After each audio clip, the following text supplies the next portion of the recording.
JavaScript Objects මොනවද JavaScript Objects කියන්නේ කොහොමද ඒවා හදන්නේ? ඒ හැමදේම අද වීඩියෝ එකෙන් අපි කවර් කරනවා. එන කෙලින්ම යමු වීඩියෝ එකට.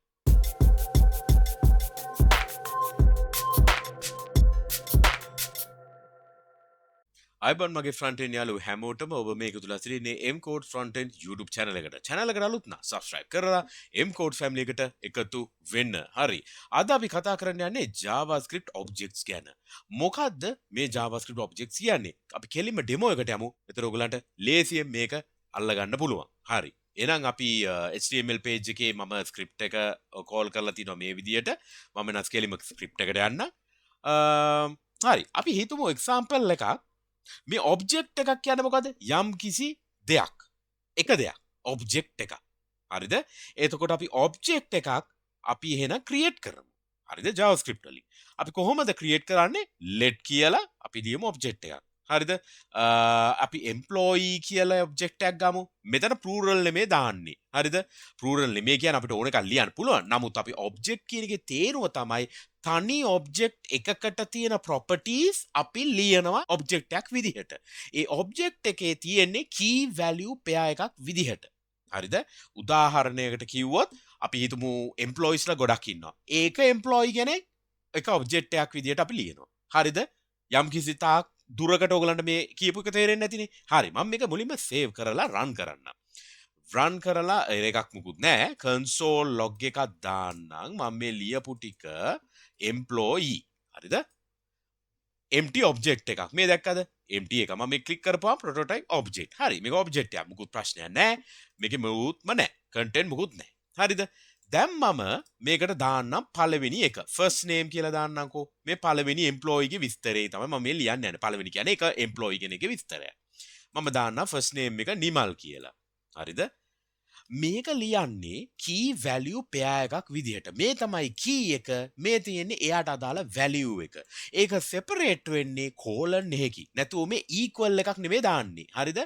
object වල තියෙන එකම වෙනස තමයි key value එකට බන්ධනය කරලා තමයි අපි මේවා ලියන්නේ. හරිද? තවත් එකක් මට ලියන්න ඕන නම් දැන් first name නේ last name එකක් දානවා නම් මේ කමාවක් දාලා ඊළඟ එක ලියනවා. last name. හරිද? ඒක කොහොමද? අපි කියමු පෙරේරා කියලා. හරි. අපි හිතමු තවත් මොන හරි දානවා. age කියලා අපි දාමු 20ක් කියලා.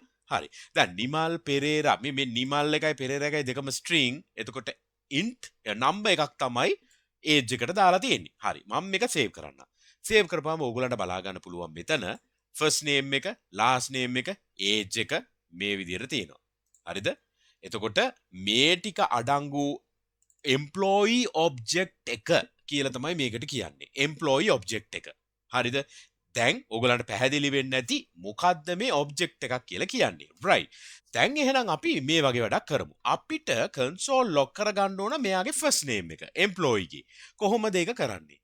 employee ගේ first name කියලා තමයි ගන්න. ඒතර employee dot කිව්ව ගාම ඔයගලන්ට access කරන්න පුළුවන් ඔක්කොම ටික පෙන්නනවා. දැන් මම පාවිච්චි කරන visual code editor එක නිසා මට ගොඩක් ලේසි මේක ඩොට් කියලා ගාපු ගාම මට කාවද තෝරගන්න ඕනි කියලා මට දෙනවා. ඒකට මට ලේසි ආපහු ටයිප් කර කර ඉන්න ඕනේ නැහැ. හිතන්න මට ෆස්ට් නේම් එක ගන්න ඕනි කියලා. මම මේක සේව් කරනවා. නිමල් කියලා දෙනවා. හරිද? මම මේක පොඩ්ඩක් රීසයිස් කරගන්නම්. හරි. නිමල් කියලා දෙනවා. දැන් ඒ වගේම මට පුළුවන් අනිත් එක්කෙනාවත් දාන්න. කවුද? Last name Perera. ඊට පස්සේ මට ඒජ් 20යි. දැන් අපි හිතුවොත් මට මේ employee object එකට මට තව එක්කෙනෙක්ව add කරන්න ඕන code එකකින්. හරිද? employee දැන් මෙයාට නෑ නේද අපි හිතමු city කියලා එකක්. මම city කියලා දාලා මම නෑ country කියලාම දාන්නම්කෝ. country කියලා. country. හරිද? country කියලා එක දාන්නම් ශ්‍රී ලංකා කියලා. හරිද? මම මේක save කරන්න. ප්‍රශ්නයක් නෑ. මම console log එකක් දාන්නම් employee object එක. එතන මොනවද දෙන්නේ? පොඩ්ඩක් මෙහෙම කරොත් අර employees ලා හිටියා නේද? employee object එකේ නිමල් හිටියා, last name එක තියෙනවා, age එක තියෙනවා, country object එක, country key value එකක් තියෙනවා. දැක්කද? මේ ඇවිල්ලා මට employee object එකට තවත් එක්කෙනෙක් add කරන්න ඕන නම් කරන්න ඕන විදිය. දැන් අපි ඊළඟට බලමු first name නිමල්නේ. මට මේ නම වෙනස් කරන්න ඕනේ කියලා හිතමුකෝ සමන් කියලා. එතකොට first name එක මම මේ විදිහට ගත්තා. මේක සමන් කියලා දැම්මා. හරිද මේක මම රන් කරපුවාම කන්සෝල් ලොක් කරපු එම්ප්ලොයීව මට සමන් කියලා චේන්ජ් වෙලා පේනවා. හරි දැන් අපි මේ එම්ප්ලොයි ඔබ්ජෙක්ට් එකේ මම දැම්මනේ ස්ට්‍රින්ග් එකක් දැම්මා ඉන්ටිජර් එකක් දැම්මා. ඉතින් අපිට ඔකට බූලියන් වැලියුස් දාන්න පුළුවන්. ඒ කියන්නේ අපි කියමු is මොකද්ද? is citizen ද කියලා. ඒකට මට දෙන්න පුළුවන් true the false ද කියලා. ඒතර true කියලා දෙන්න පුළුවන් මට මේ විදියට. ඒක කිසි ප්‍රශ්නයක් නැහැ. දැන් තව මොනවද අපිට දාන්න පුළුවන්? මේකට අපිට ෆන්ක්ෂන් එකක් ලියන්නත් පුළුවන්. අපි හිතමු ෆන්ක්ෂන් එකක් මම ලියන්න යනවා get msg get message කියලා වගේ එකක්. හරිද? get message කියලා මේ විදිහට දාලා අපි සාමාන්‍ය ෆන්ක්ෂන් එකක් ලියන්නේ වරහන් දාලානේ. මේකට අපි එහෙම නෙමෙයි දාන්නේ. මෙන්න මේ වගේ නම විතරක් ලියලා කෝලන් එක දාලා ෆන්ක්ෂන් කියලා ලියනවා. එතනට වරහන දානවා. දාලා සංගල වරහන දැම්මා. ඔන්න ඔච්චරයි. හරිද? දැන් මම මෙයාට දාන්නම් alert කරන්න කියලා hello කියලා දාමුකෝ. hello කියලා දෙමු. hello කියලා දැම්මා. right. දැන් මට බැලුවොත් මෙන්න මේ විදිහට පේනවා. get message කියලා තියෙනවා function එකක් තියෙනවා කියලා පෙන්නනවා name එක get message. හරිද? දැන් මට මෙන්න මේ hello කියන එක alert කරගන්න ඕන වුණා කියලා හිතමුකෝ. employee ගේ. එතකොට මම ලියන්නේ get message කියලා මෙන්න මෙහෙම වරහනක් දාලා run කරපු ගාම hello කියලා පෙන්නනවා. මේක වෙනස් කරොත් 1 2 3 කියලා hello 1 2 3 කියලා පෙන්නනවා. හරිද? undefined කියලා පෙන්නන්නේ ඊට පස්සේ ඒකෙන් මුකුත් රිටර්න් උනේ නැහැ. පුත් නැහැ කියලා. හරි. ඊට පස්සේ දැන් අපි මේක පොඩ්ඩක් චේන්ජ් කරමු නේද? දැන් hello 1 2 3 නෙමෙයි මට එන්න ඕනේ. හරිද? මේක මම මකලා හරි. මම මෙන්න මෙහෙම ලියන්න. දැන් මට මෙයාගේ first name එක ගන්න ඕන alert වෙන්න. හරිද? first name එක alert වෙන්න ඕන නම් මම කරන්නේ alert එකේදී ඇතුලේ ලියනවා this dot කියලා. මොකද්ද මේ this කියන්නේ? this කියන්නේ මෙන්න මේ object එකේ තියෙන first name එක ගන්න. මම මේක run කරන්න. run කරපු ගාම සමන් කියලා පෙන්නනවා. දැන් සමන් කියලා පෙන්නුවේ ඇයි? මම මේක මේ නම වෙනස් කරානේ. මම මෙතනින් country එකත් ගලවන්නම් මේකත් ඕනේ නැහැ. හරි. නිමල්. හරිද? නිමල් කියලා පෙන්නනවා. මේ first name එක නිමල් ආවා. හරි. ඊළඟට මට තව අය add කරගන්න ඕන නම් මට this dot ඊළඟට කවුද ඉන්නේ? last name. හරිද? ඔන්න ඕක මැද්දේ පොඩි ස්පේස් එකකුත් එන්න ඕනනේ. නැත්තම් මේ දෙක එකට මේ සෙට් වෙලා යනවනේ. නිමල් පෙරේරා. ඔන්න ඔය විදිහට ආවා. හරිද? ඊට පස්සේ මම තවත් content එකක් add කරන්න ලියන්නම් is space එකක් දාලා is කියලා මොකද්ද 20 years old එකට මම දාන්නම් this dot age. ඒකටත් years old කියලා දාන්න. Nimal Perera is 20 years old. දැන් මේක ගත්තේ මම මෙන්න මේ message එකට ලියපු function එකකින්. එයාටම දුන්නා. හරි. දැන් අපි හිතමු මෙහෙම. මම මෙතනට දෙන value එක මොකක් හරි අපි හිතමු මෙහෙම නිමල් කියලා පාස් කරා කියලා. මට එන්න ඕන නිමල් නෙමෙයි මේ සමන් කියලා දෙමු මෙතන. මේ දෙන නම තමයි මට මෙතනට එන්න නිමල් පෙරේරා නෙමෙයි සමන් පෙරේරා කියලා වෙනස් වෙන්න ඕනේ. එතකොට කොහොමද ඒක කරන්නේ?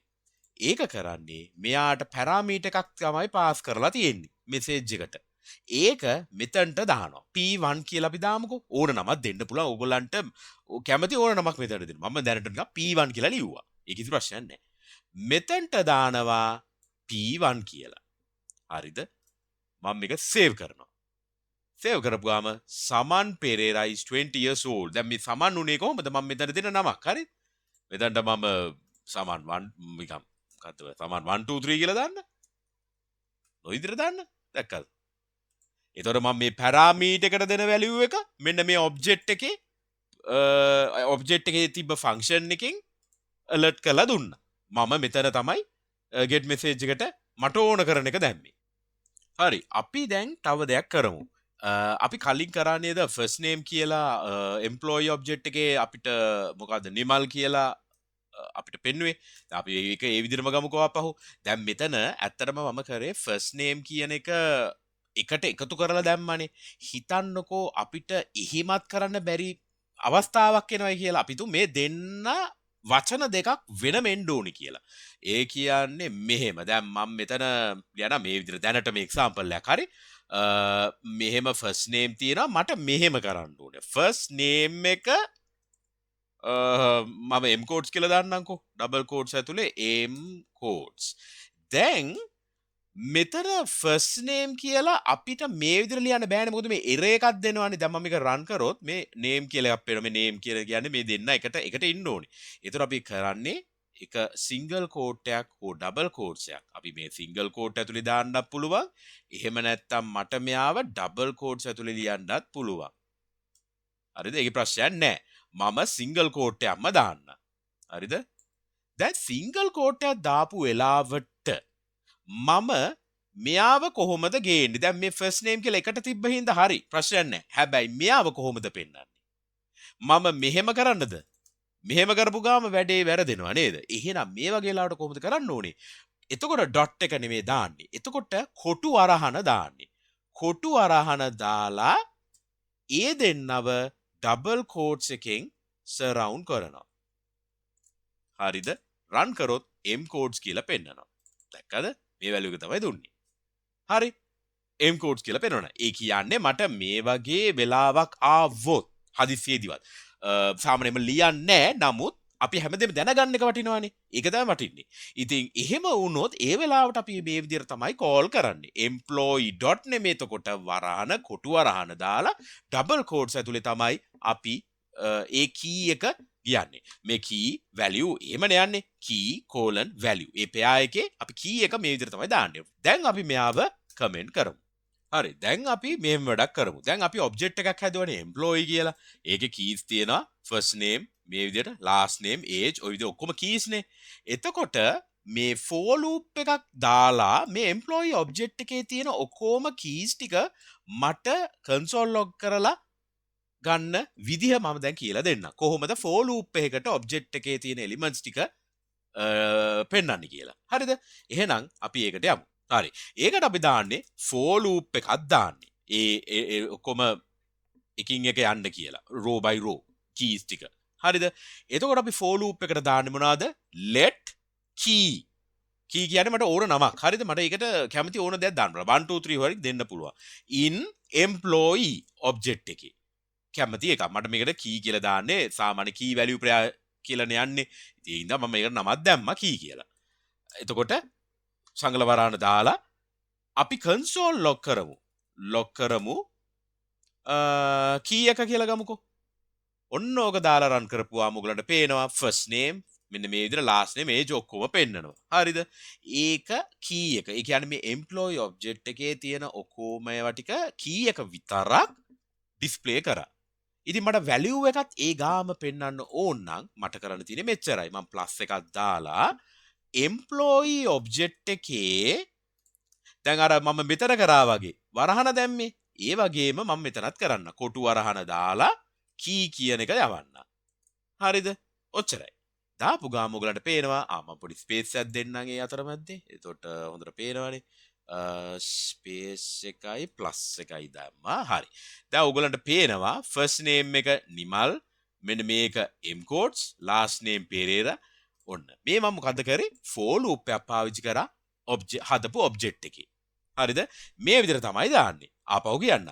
key කියන්නේ මොකද්ද? මට ඕන නමක් මෙතන දෙන්න පුළුවන්. 1 2 3 කියලා දැන්නම්කෝ. මෙයාටත් 1 2 3, මෙයාටත් 1 2 3, මෙයාටත් 1 2 3. output එක කිසිම වෙනසක් නැහැ. මේ 1 2 3 key 1 2 3 කියලා මම දැම්මේ මේ employee හදපු object එකේ පළවෙනි row එකේ තියෙන key value pair එක, ඊට පස්සේ දෙවෙනි row එකේ තියෙන key value pair එක, තුන්වෙනි එකේ, හතරවෙනි එකේ, පස්වෙනි එකේ ඔය විදිහට ඔය ඔක්කොම ටික මට traverse කරන්න. එකින් එක ඇතුලේ තියෙන ඔක්කොම keys ටික traverse කරලා මට output එක පෙන්වන්න. ඒකට තමයි මම මේ for loop එක දැම්මේ. හරිද? ඒක එතකොට object එක loop කරන්න පුළුවන් අපිට මේ ආකාරයට. හරි. ඉතින් මේ දේවල් තමයි මට කියන්න ඕන උනේ JavaScript objects පිළිබඳව. ඉතින් මේ වීඩියෝ එකෙන් ගොඩක් දේවල් ඉගෙන ගන්න ඇති කියලා මම හිතනවා. ඉතින් මේ වීඩියෝ එකේ මොනවා හරි අපහැදිලි මොනවා හරි දෙයක් තියෙනවා නම් comment section එකේ comment එකක් දාන්න. මම අනිවාර්යෙන් reply කරනවා. වීඩියෝ එක හොඳයි නම් like එකක් දාන්න.